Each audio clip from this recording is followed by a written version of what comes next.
நற்செய்தி வாசகம். நீயே என் அன்பார்ந்த மகன், உன் பொருட்டு நான் பூரிப்படைகிறேன். மார்க் எழுதிய தூய நற்செய்தியிலிருந்து வாசகம்.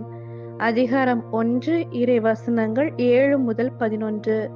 அக்காலத்தில் யோவான், என்னை விட வலிமை மிக்க ஒருவர் எனக்கு பின் வருகிறார், குனிந்து அவருடைய மிதியடிவாரை அவிழ்க்க கூட எனக்கு தகுதி இல்லை. நான் உங்களுக்கு தண்ணீரால் திருமுழுக்கு கொடுத்தேன், அவரோ உங்களுக்கு தூய ஆவியால் திருமுழுக்கு கொடுப்பார் என பறைசாற்றினார்.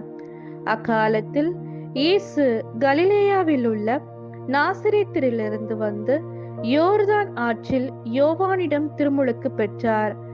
அவர் ஆற்றிலிருந்து கரையேறிய உடனே வானம் பிளவுபடுவதையும் தூய ஆவி புறாவை போல் தம்மீது இறங்கி வருவதையும் கண்டார். அப்பொழுது, என் அன்பார்ந்த மகன் நீயே, உன் பொருட்டு நான் பூரிப்படைகிறேன் என்று வானத்திலிருந்து ஒரு குரல் ஒலித்தது. இது கிறிஸ்துவின் நற்செய்தி. கிறிஸ்துவே உமக்கு புகழ்.